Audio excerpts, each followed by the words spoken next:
hit record and you can take it away.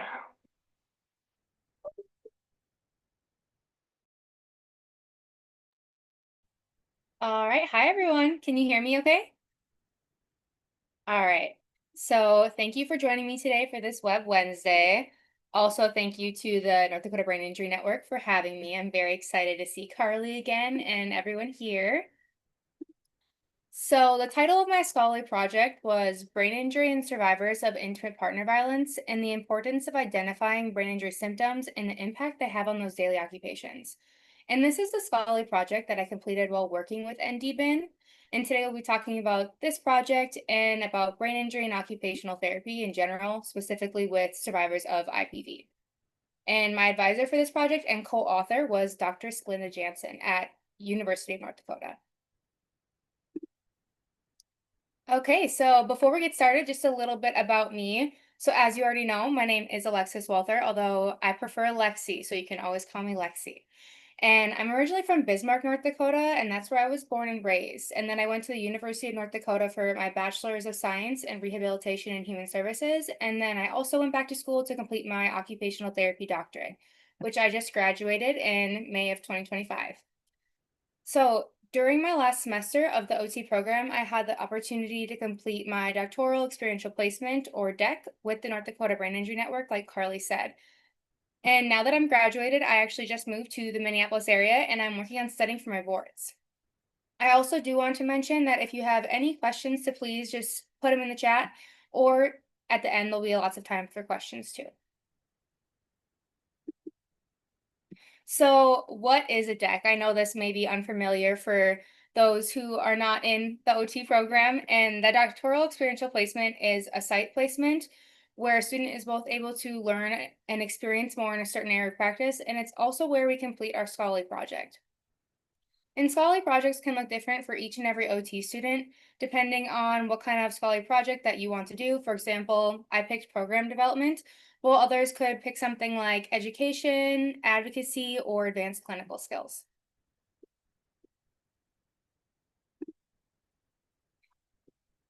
I know that we have some providers in here or family members, survivors themselves, but just to go over a little bit of what OT is, in occupational therapy, the term occupation refers to everyday tasks.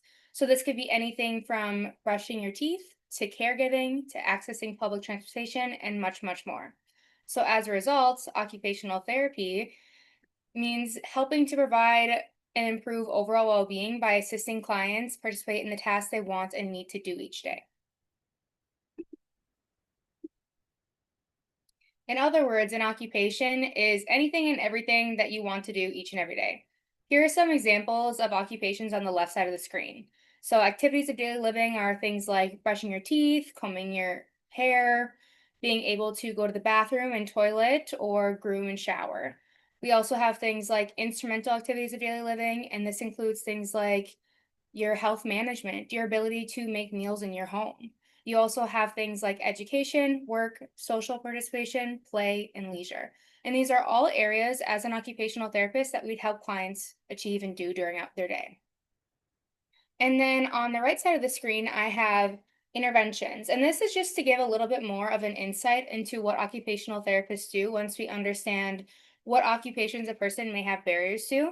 And we can do these interventions to help them reach where they want to be in their daily life with their occupations. And since there are so many occupations and there are a wide variety of practice settings an occupational therapist can work with, I first want to give you a couple examples. So the first example I would say is in an acute care or hospital setting. A lot of occupational therapists would focus on those activities of daily living. Like I said, like being able to toilet, being able to shower or bathe, being able to brush your hair, brush your teeth. And they would focus on these things because they want to make sure that the client is able to safely discharge home. Then once you are home, you may work with a different OT to work on things like leisure or work. Another example of this would be an OT working in a pediatric clinic with children. You may be focusing on things like play or social participation or school, as those are the top desired occupations for a kiddo. So even though each and every area of practice and population that you could work with as an OT can result in different interventions or things that we're doing, we're all focusing on ways to ensure that you can do the things that you want and need to do each day. So now that we know a little bit more about OT, I want to talk about OTs working with those who have had an brain injury. So survivors of brain injury often have unmet occupational needs due to a multitude of factors. So every brain injury and symptoms that results are different. And for those at the North Dakota Brain Injury Network, like Carly, who has taught me this saying, is that brain injuries are like snowflakes. Once you've seen one snowflake, that's it. You've just seen one, because just like snowflakes, each and every brain injury is unique. And how a person has their lasting effects on that person, everyone has different experiences. And this is due to many factors like where the impact occurs, what type of brain injury a person experiences, and how severe it is. That's not even including the person themselves and what their life was like before, or the kind of care that they receive after the brain injury. So all of these things affect the kind of symptoms and effects that can last much longer than the initial incident and recovery period. So this may mean that a person with a brain injury could have a new normal after their brain injury. And some of these effects and lasting barriers can include things like difficulties with their sensory motor abilities, psychosocial, and cognitive abilities. So what happens is these persisting symptoms and the injury itself create a barrier to being able to do what they want and need to do every day, to these occupations, like we talked about before. Without being able to live their life and do the things independently that they want to, it creates a barrier to their overall health and well-being. An example of this would be after a brain injury, a common symptom that can last much longer than the initial incident and recovery period is things like fatigue or light sensitivity. As a result, this could affect a person's ability to stay focused at work. And we may make accommodations for them, like different overhead lights, providing and incorporating breaks into their schedule, and much more. While for others, their symptoms that they're experiencing may be something called hemiparesis, where there's weakness on one side of the body. This may result in barriers to the occupation of work as they have difficulty with their sitting at their desk or their job tasks themselves.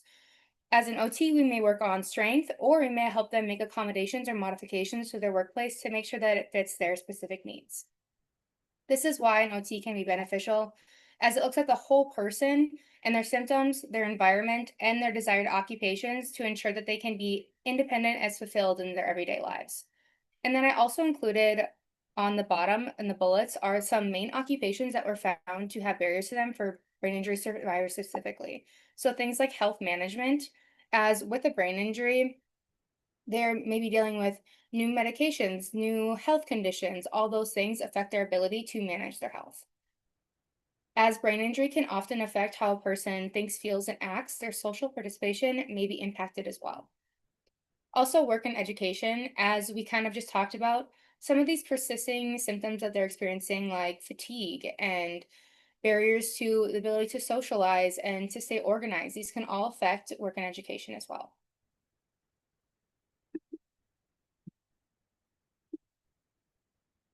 So now that we have briefly gone over OT and brain injury, I want to discuss a little more of the project that was completed while I was on site at the North Dakota Brain Injury Network. So this was a 14-week experience where I was able to learn more about brain injury by working with clients and also creating a scholarly project that met the needs of the North Dakota Brain Injury Network. So as you can see, my site mentor was Carly, who's here with us today, and my experiential type and my scholarly project dissemination was program development. And as many of you may know, the North Dakota Brain Injury Network does not provide specific healthcare services like occupational therapy. Rather, the North Dakota Brain Injury Network is able to help people all across the state of North Dakota, or those who reach out to them, even if they're not from North Dakota, help get them in touch with resources, education and training, provide support groups, brain injury screening, and so much more. I'm just barely scratching the surface.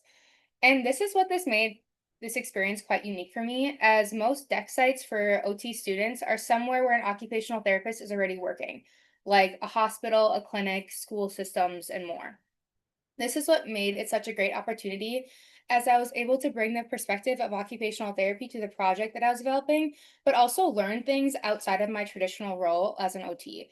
Things like resource facilitation, the laws, and all of those things, insurance, those things that are going on behind the scenes was a great perspective for me to have.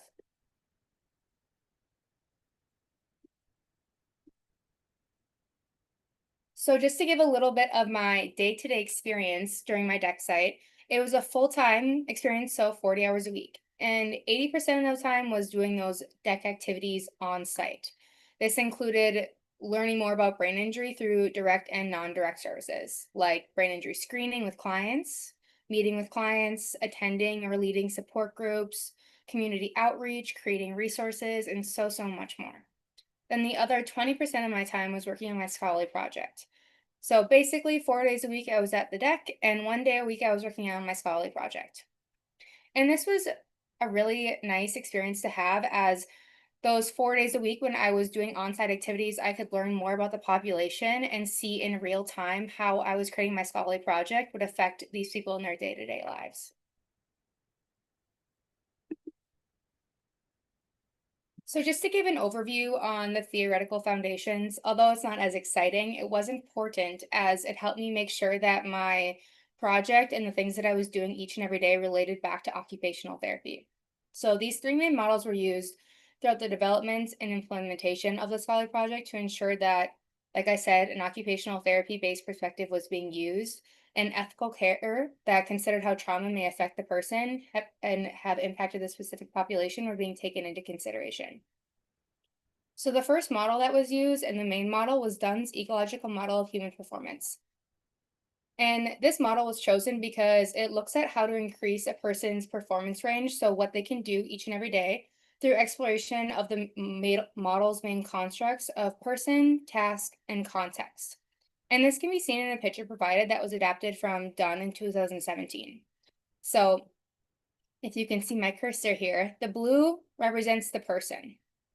In this case, it would be the survivor of both brain injury and intimate partner violence. This includes the person's sensory motor, their cognitive and their physical aspects, and their psychosocial aspects. The red home represents the context that the person may be in. So this is like the cultural, the physical, the temporal context the client lives, participates, and receives services in.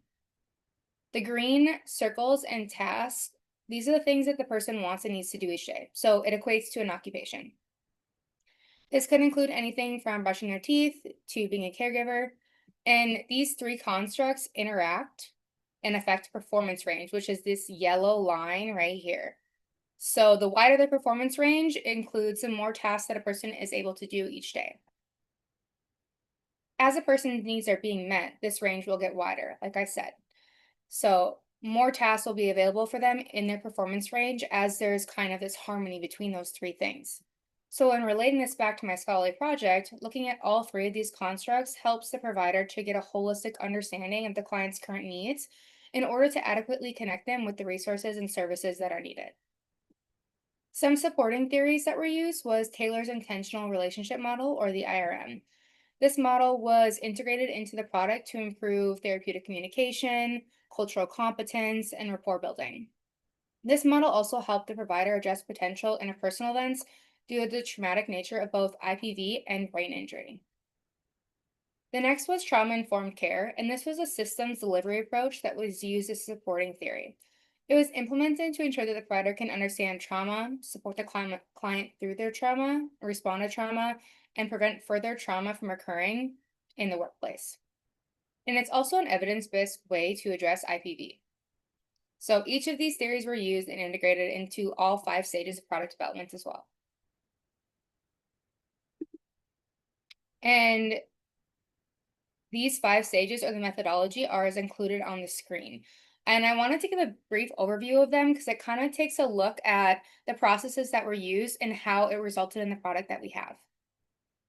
So before I get started, through some meetings with Carly and others on the North Dakota Brain Injury Network team, it was noted that there were certain populations for those with brain injury that they were not only wanting to develop resources for, but also across the nation, it was becoming a wider area of interest. And one of those interests was people who have survived intimate partner violence and brain injury.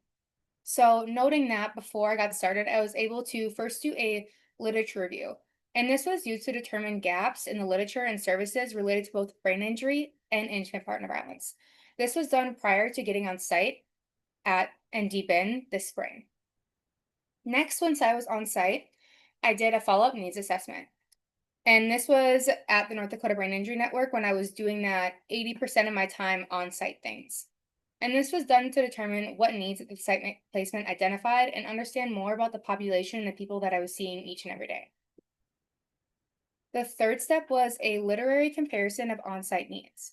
And this was completed to determine what current needs there were for survivors of IPV and resulting brain injury. This step took what was learned in steps 1 and 2 into consideration in order to create the product. And it involved figuring out what resources we would need and what would be most beneficial. Here is where not only I, but also those on the NDBIN team decided that a resource guide would be most beneficial depending on the gaps that we identified. The next step was interprofessional collaboration between the authors themselves, my site mentor Carly, brain injury providers, and outside IPV organizations. And this occurred to develop a resource guide that would address identified needs. It was also done in a way to ensure correct language was being used and the product itself was actually applicable to what the providers needed. Lastly, an implementation plan was created. This plan involved use of instructional design to ensure the product was accessible and implementation was successful itself. This includes posting of materials on NDBIN's website, a creation of a video on how to use the resource guide that can be kind of used as an in-service, and outreach to both brain injury and IPV providers. This plan was then completed while I was on site.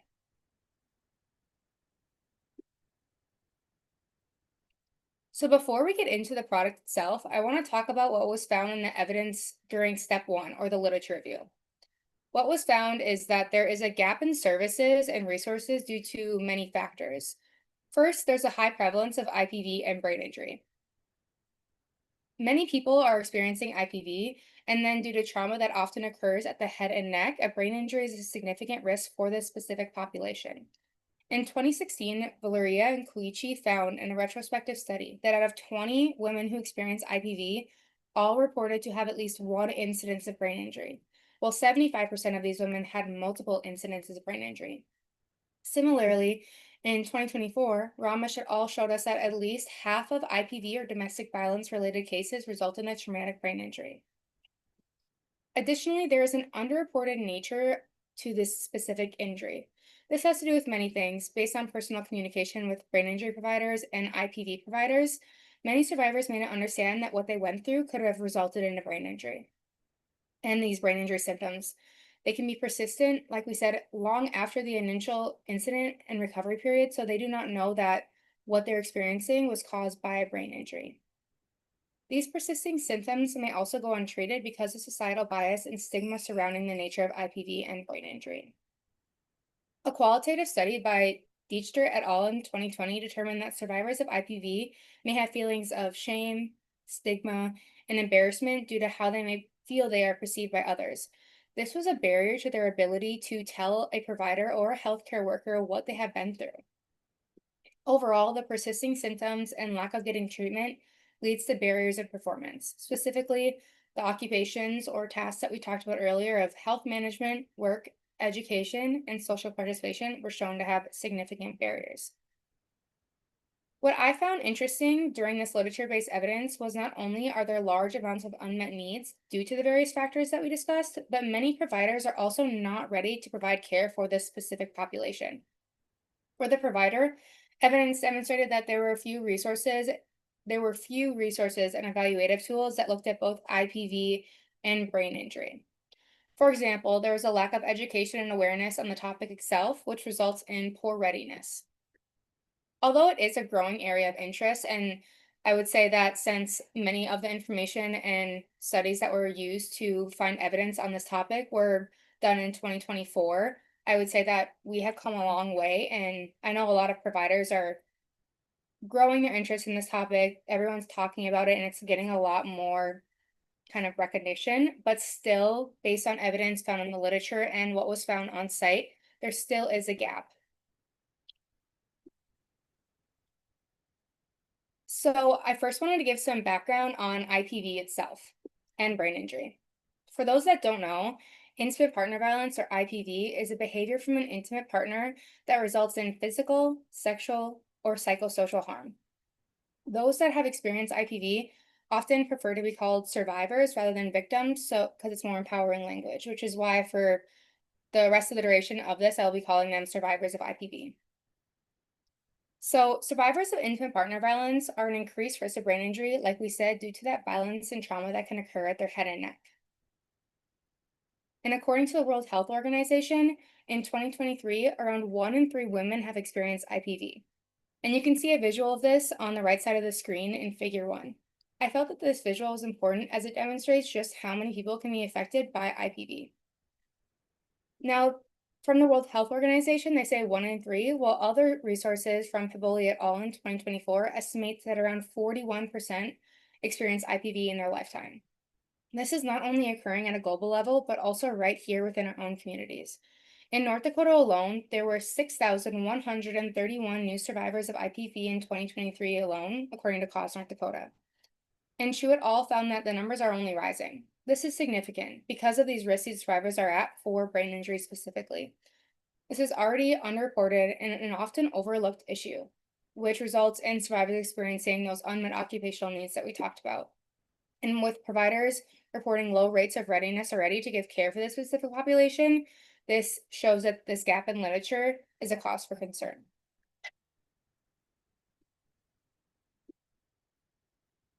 As a result, we have some purpose and goals and objectives that we identified for this project. So the purpose of the scholarly project was to fill the gap in literature and services through the creation of a resource guide. This resource guide aims to assist the provider in the service delivery process, so unmet needs for survivors of IPV and resulting brain injury are being addressed. Some objectives that were used to achieve this goal were that the provider will recognize the risk of brain injury among survivors of IPV. Providers will be able to identify if survivors of IPV should be tested or screened for brain injury. Service providers will access needed IPV and brain injury resources within their own communities. So this leads us to the product itself, and the product that was created was the STRC Resource Guide, which aims to address identified gaps in literature and services by assisting providers of IPV and brain injury during the service delivery process itself. So the acronym STRC stands for Safety, Taskability, Resources, and Concerns. These were the 4 areas of need that were identified for survivors of IPV based on the literary comparison of on-site needs in stage 3 of product development. To give some background on this, safety, or S, should be prioritized for survivors of IPV and brain injury according to literature and experiences that were given by both brain injury and IPV providers. For T, or taskability, due to lasting symptoms from IPV and brain injury, there are often barriers to participating in everyday tasks. In order to increase that performance range that we talked about and overall well-being, taskability should be assessed. R, or resources. So survivors of IPV and brain injury often have unmet occupational needs relating to accessible resources. Examples of this would be ability to access the healthcare system or understanding how insurance works, knowing where the support groups are in your area, accessing transportation, and much more. The last area, C, or concerns, is an overarching term used to address common barriers survivors of IPV and brain injury experience due to things like stigma, fear of coming forward, societal bias, and unmet needs. So the resource guide was created with various materials for the provider so they're able to address these identified needs. So Figure 3, the diagram of materials in the STRC resource guide. This includes, there's first introduction materials, a review of that theoretical framework that we went over, a service delivery flowchart. There is a handout on IPV and educational handouts. There is an STRC questionnaire and implementation guide, a tip sheet on recommendations, referrals, and next steps, and a handout on brain injury resources and a handout on IPV resources. So the goal of this resource guide was kind of to have all of these materials available, and then the provider themselves can understand a little bit more about what their client needs, and they can pick and choose what they would like to use in this guide. And I will kind of go over some of these resources individually here on the next page. So these are some examples of what some of the products in the STRC resource guide look like. So first, figure 4 describes the service delivery flowchart. The idea was that the provider can start with the flowchart as it will help them when providing care. So based on the provider and client needs, the flowchart will direct the provider to different corresponding materials within the guide. This helps to address the gap related to provider readiness and the objectives related to understanding when to screen and knowing the link between IPV and brain injury. The next is the STRC questionnaire. This STRC questionnaire has 4 sections with each area of need as a topic. So there's a section on safety, taskability, resources, and concerns. Each question has a 5-point scale, and this scale is used to help the provider work with the client to prioritize their next steps going forward. For example, if questions relating to home safety and concerns about insurance are rated at a 5, while other questions are rated at a 3 or lower, home safety and insurance concerns would become a priority for that provider. This addresses the gap related to lack of evaluative tools that looks at both IPV and brain injury. Lastly, Figure 6 shows a chart of IPV resources in North Dakota. This includes information on how to access resources for IPV in the provider's own community. A chart is included with information on organizations that are specific to North Dakota, but anyone can use this resource guide regardless of where you're located, because there is information on how to find IPV-related resources regardless of where you are. And this addresses the gap related to finding resources within the provider's own community.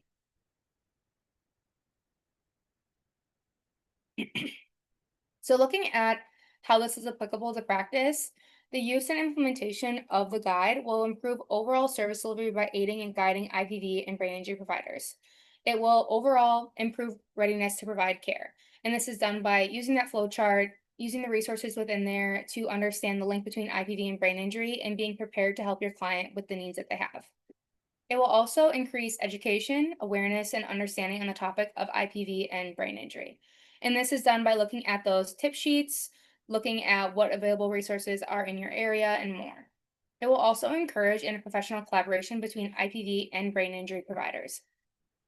This is because many providers, like we said, may be very educated on IPV and do not know as much about brain injury, or are not able to provide brain injury specific resources. They can then know how to reach out to brain injury providers in their area.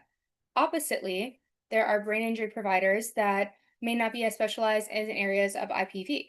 This helps them to reach out to IPV providers in the area so the client can have the best needs or have their needs met. It will also decrease the amount of unmet occupational needs for these clients overall, as they're able to adequately get the resources and services that they would like.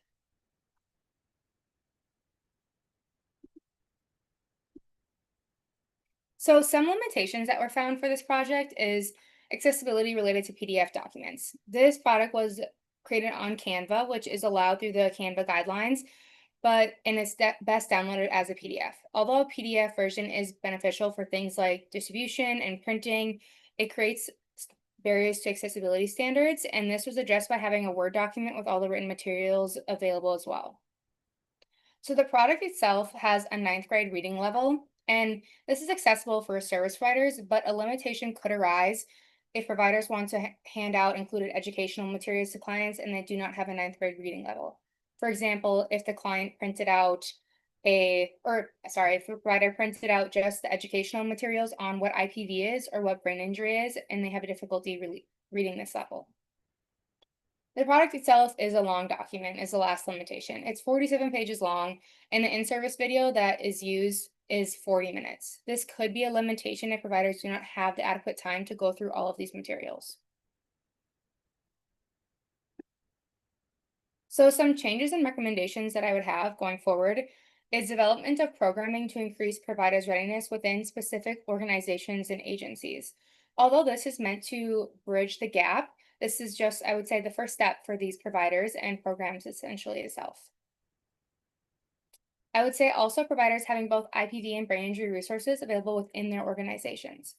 Like I stated before, this is an area of growing awareness, and it seems that a lot of clinics, hospitals, those places are having more and more resources, but just as going forward, it can always be good to have additional things available in your arsenal of materials. Additionally, future research through an occupational therapy lens on IPV and resulting brain injury would be beneficial. And I feel when I was looking through my things, there's a lot of occupation-based things on IPV or occupation-based information on brain injury, but there was a lack of both of them coming together. And always, it's important to continue to advocate for survivors of IPV and resulting brain injury.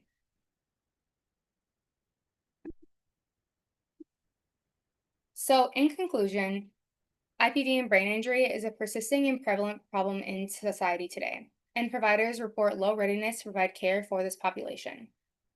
The STRC Resource Guide addresses this gap in literature and services by providing materials to improve provider readiness and performance range for survivors of IPV and resulting brain injury. So, implementation of this product will increase awareness, education, and understanding on the link between IPV and brain injury. So, where can you find this guide? I know I only showed 3 pages of it, but like I said, it's a long document, and you can either reach out to me through that's my email for the University of North Dakota, or my personal email is on there as well. You can also reach out to the North Dakota Brain Injury Network. I know Carly says she has the document in both Word form and in PDF form, and they have that in-service video that's available.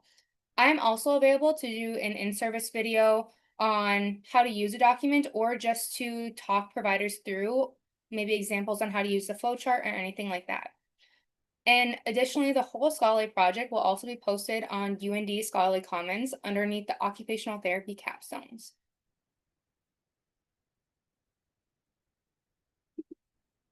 So I wanted to say thank you all for listening. I am willing to go through a little bit more of the resource guide too. I know we have some additional time left. So special thank you to my advisor, Dr. Jansen, Carly, and Rebecca, and the rest of the North Dakota Brain Injury Network team. I had so much fun working with them this spring. I felt like these experiences were something that I would have never been able to do outside, and especially in the world of occupational therapy. This new lens they're able to help me see things through is really important, and I appreciated my time there as well.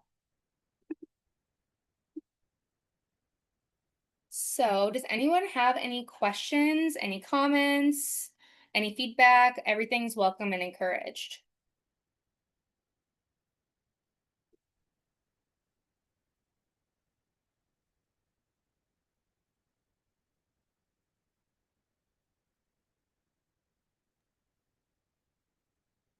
You can unmute or type in the chat. Good job, Lexi. Proud of you. That was great. Good background, all of that. Thank you. We are putting it under our screening resources. The STRC guide, our web team just wants to make sure it's accessible first. That's been a big issue lately with lots of universities, is accessibility and all that stuff. And so we just want to make sure that we're providing the right document. If you wanted it right away, though, I could email it to you. Just please note that it might not be accessible for a screen reader at this point, but should be for those without the screen readers. I was going to say it is those accessibility standards I know are changing for UND, aren't they? Yes, they are.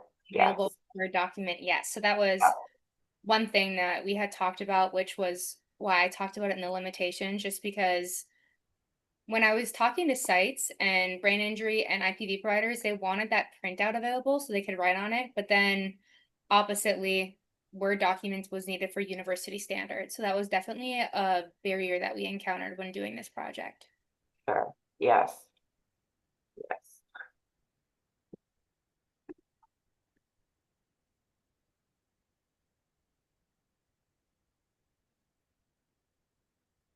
Questions for Alexi? Thoughts around this?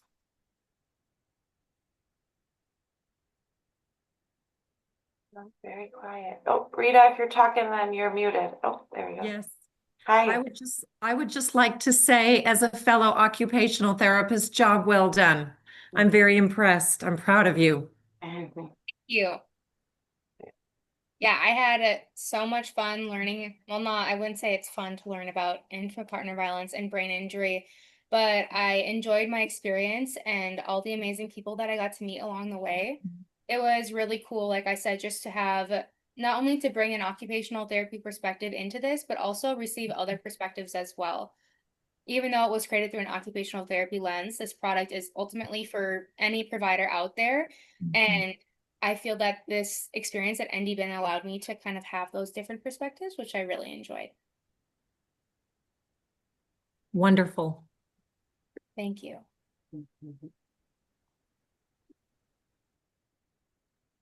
Anyone else? Bueller. All right, well, I think I'll let you guys go if I don't see any other questions, but like I said, if you wanna come back and request CEUs, you sure can, and also share the recording out. And if you're wanting that document, let me know and I will get that to you. And Lexi gave you some options to find it as well too, so. Yeah, I can also drop my email in the chat.